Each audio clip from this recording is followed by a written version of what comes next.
Thank you so much for having me. All right, great. So let's start with your reactions. We've seen the online appeal by Deji asking you to please be a part of the coalition, and you've blatantly disregarded this. Why is it?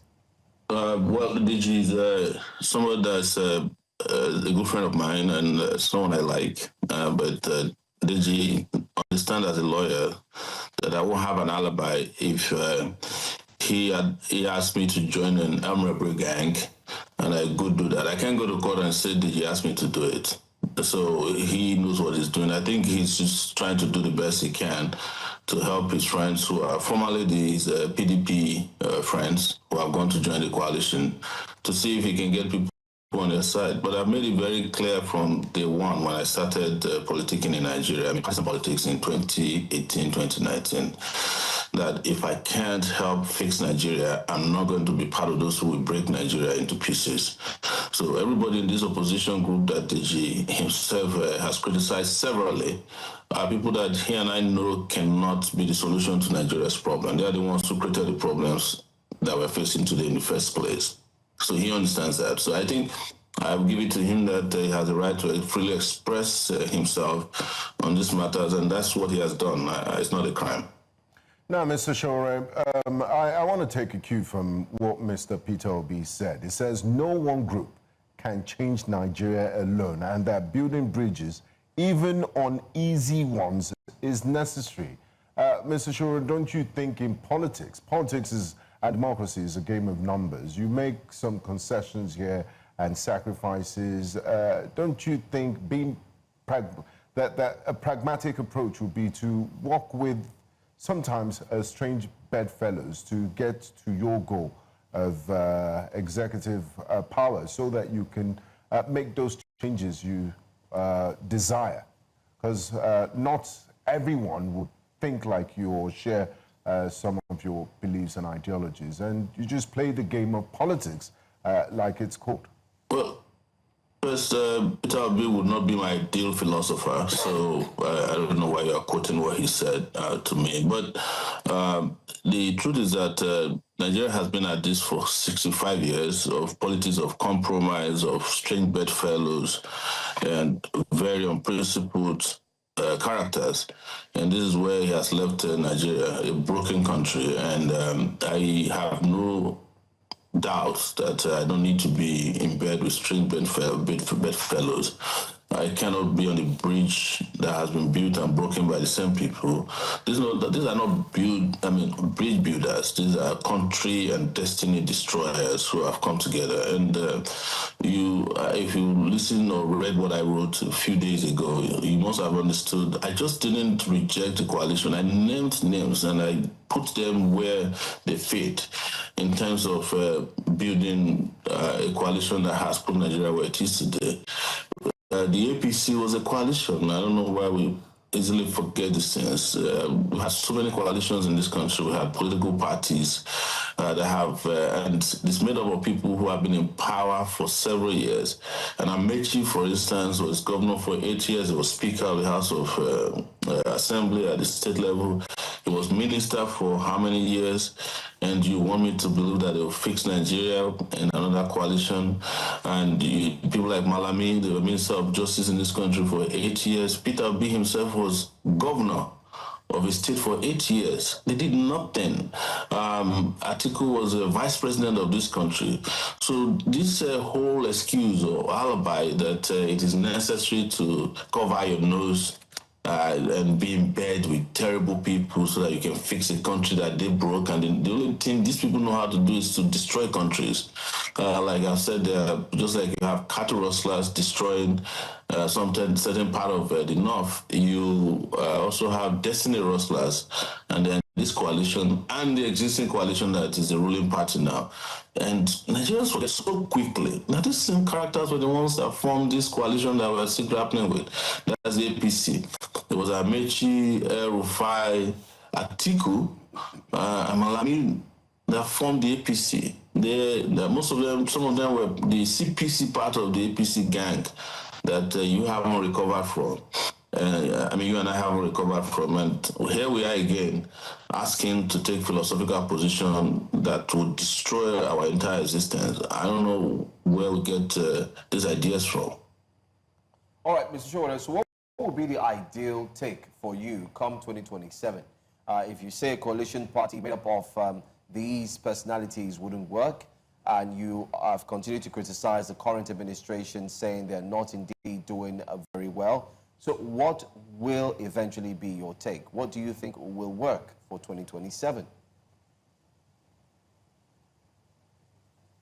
I have been very clear that there are over 83 million voters, registered voters, and I'm sure by the time INEC is done with fresh registration this year, we'll probably have something close to 90 million, if not 100 million people.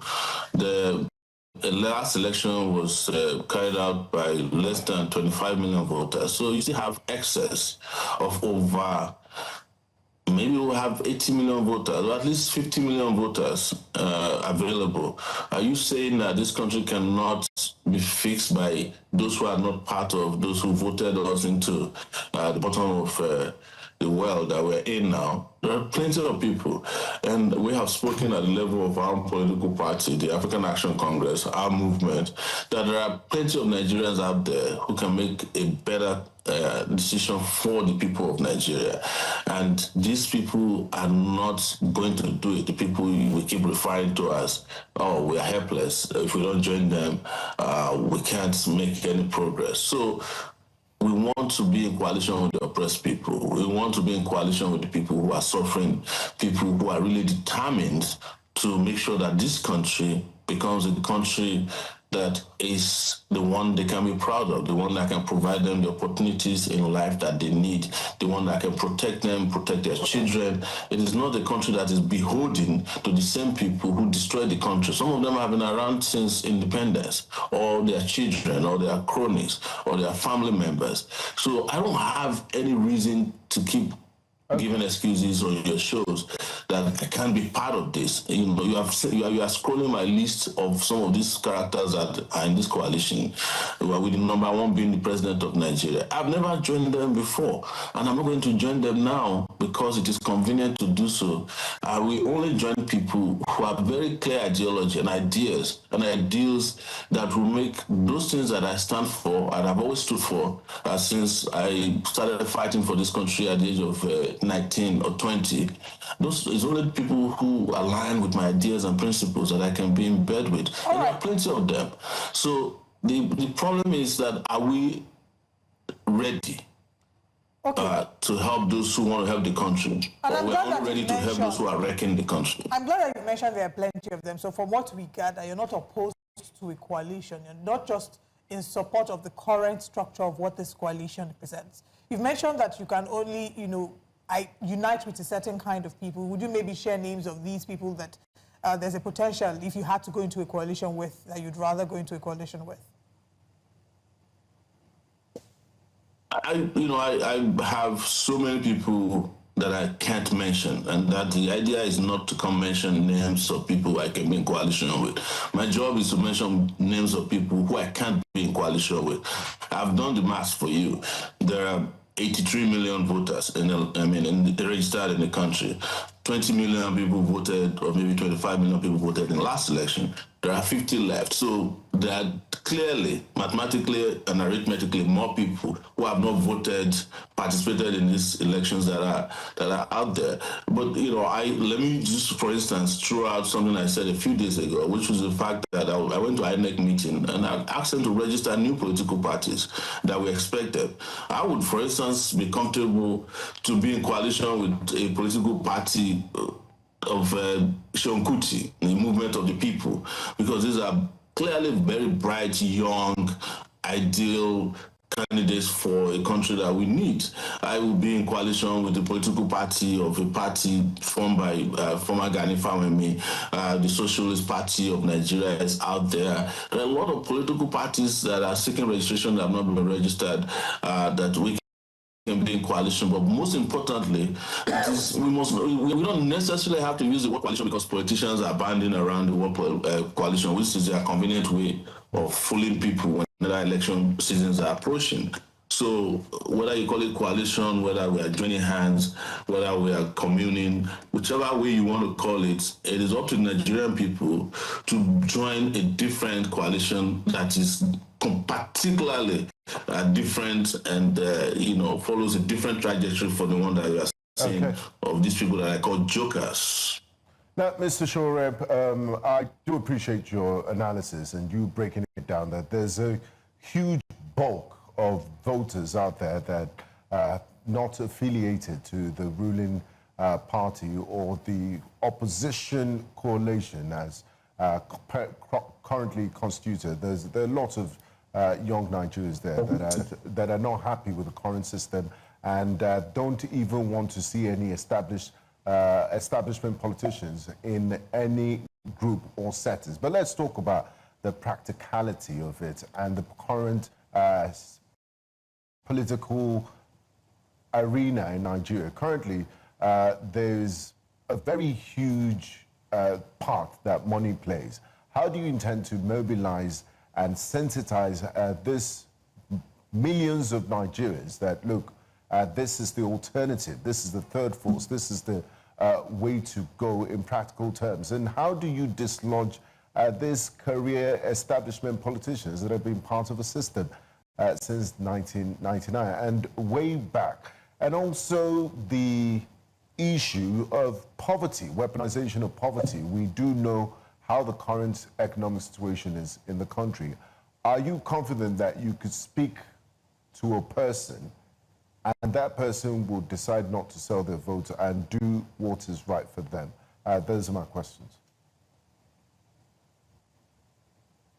Well, I have to say this, and I'll humbly present this before you and Nigerians, that it is not going to be just my job. I don't have a magic wand to make people decide that they don't want to suffer anymore. I don't have a magic wand to turn people away from selling their votes.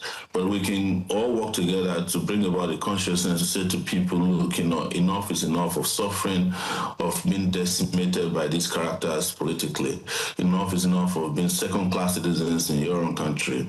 We can say that to people. With regards to money, money is the only currency they know. But even if anything is out there now, is that there's a different level, or there are different levels of money. It's no longer what the political class is used to.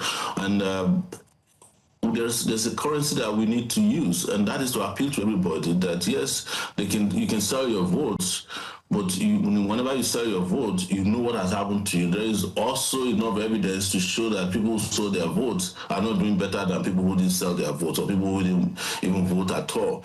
So it is a consciousness campaign that we must all engage in, and that's what I've been doing probably my entire life, but I've intensified.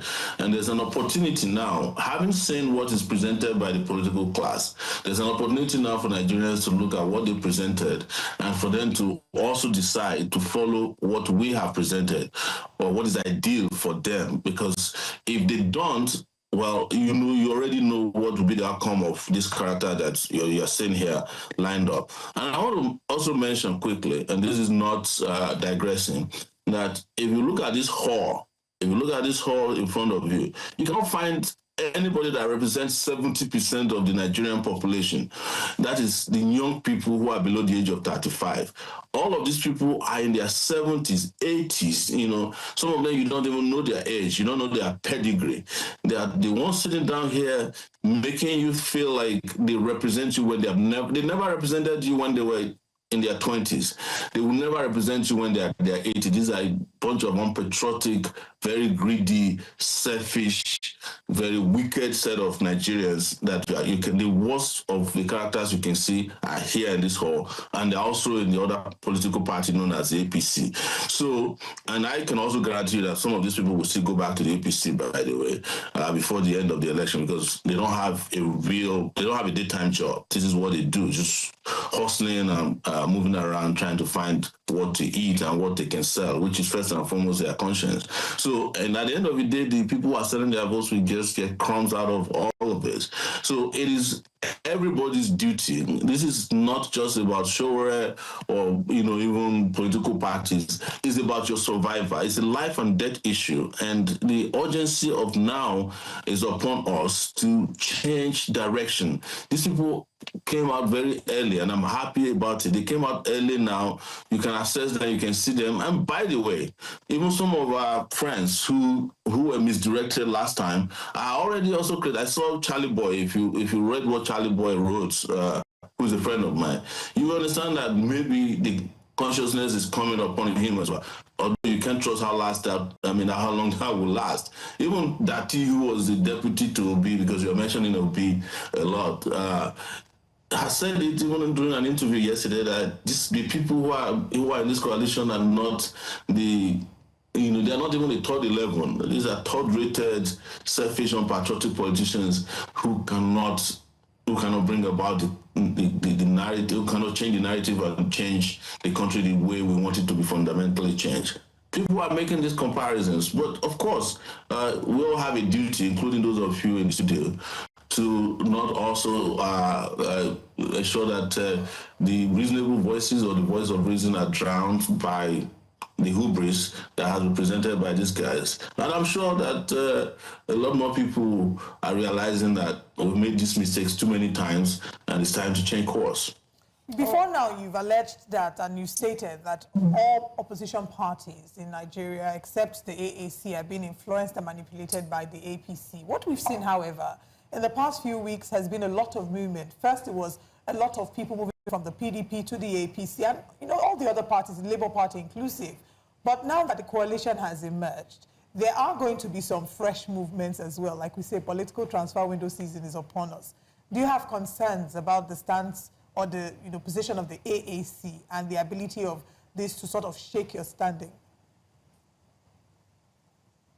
No, I don't have. You see, we should look at the AAC as a political party, and you look at the other political parties, and you will notice that since the end of the 2023 election, you can't find a single person, not a single person in the AAC who has jumped ship. We're not a party of carpetbaggers or gerrymanders who wake up, in one uniform. By the time they go to bed and wake up the next day, they're in another political party. I am not saying that 100% there may not be somebody in the AAC who might be ideologically confused, who can do something wrong. I'm not saying that, but the majority of our party members are very committed. Their ideological stand on where Nigeria should be is unshakable, and there is no way an AAC member will want to join the political hubris that is going on now in Abuja or elsewhere. You mentioned earlier that I said, most of these people, of course, a lot of them are APC members. In fact, they are already having conversations on the ground that some of them can't be trusted because they are moles from the party. The majority of the people in this particular party you are mentioning, the ADC, and the ADC, by the way, is a party created by Obasanjo, are members of the APC. Amici is a member of the APC. Malami is a member of the APC. Nasiru El-Rufai is a member of the APC.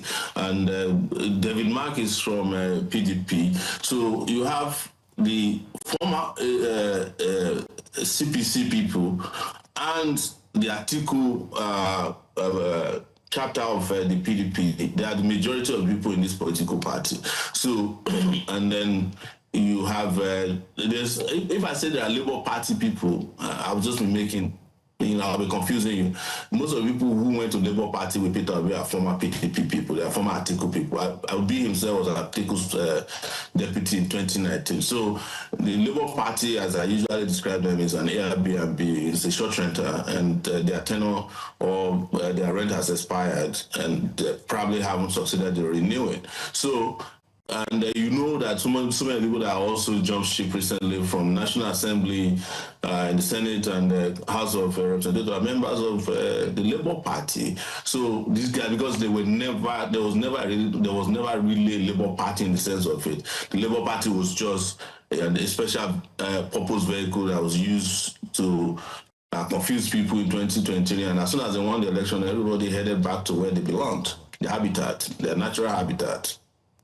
Now, Mr. Sowore, if you put down the CVs of everybody that is part of the new coalition, you will notice that they've been in one form of official position or the other, political position in the history of Nigeria. And they've cross-carpeted, they've been one-time PDP or APC or both ways. And if you also do the same for the ruling APC, you see that they are very politically involved. But there's a generation of Nigerians, young Nigerians, conscious Nigerians that are yearning for a real change, not a change of former politicians or politicians that have a bone to pick with the ruling APC. I want to just grab power for the sake of power. How do you reach out to those Nigerians? They're all the political parties with the thinking of the AAC too, because you did mention that it's nice that they came out this early before the election, so everybody knows what they're dealing with. So there's still time. Are you hopeful that you and people that are like-minded might come up with a third force and say, look, we're not doing politics as usual, we're different? Are you thinking towards extending hand of fellowship to Nigerians that just don't want to deal with parties that have been involved in bringing us to this present state?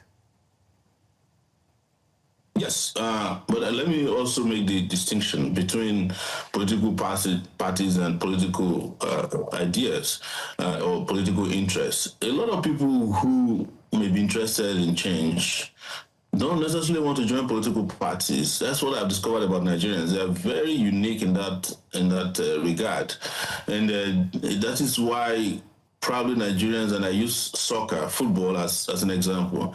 Nigeria is the only country that I know of that if they present a group of persons to go and play soccer in any competition and they're not doing well, they will start supporting the team that is doing well.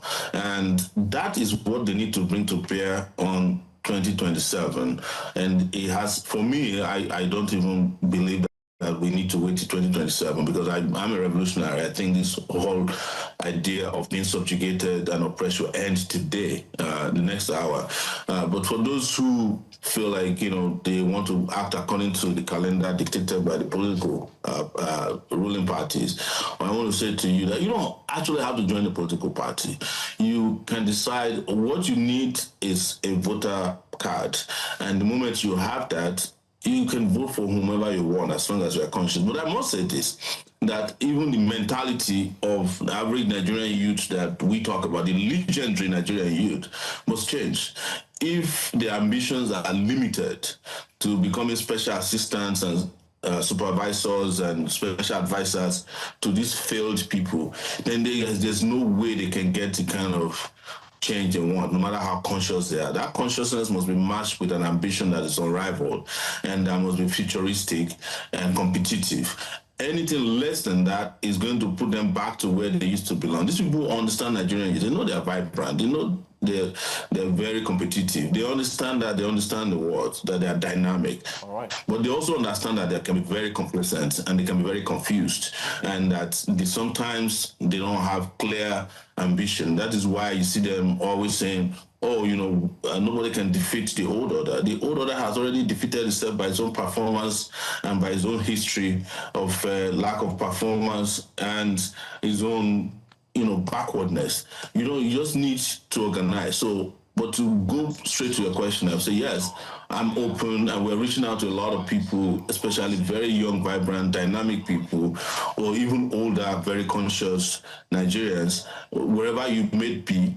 Please, if we can't reach you, reach out to us. We're willing and ready to work with you to make this country just change once and for all. And for those of you who rely solely on hope, let's just tell you that hope is not a strategy. It has to be action. All right, Mr. Sowore, we're wrapping up this conversation now, but before we go, are you equally going to be running for 2027, and who would be your running mate?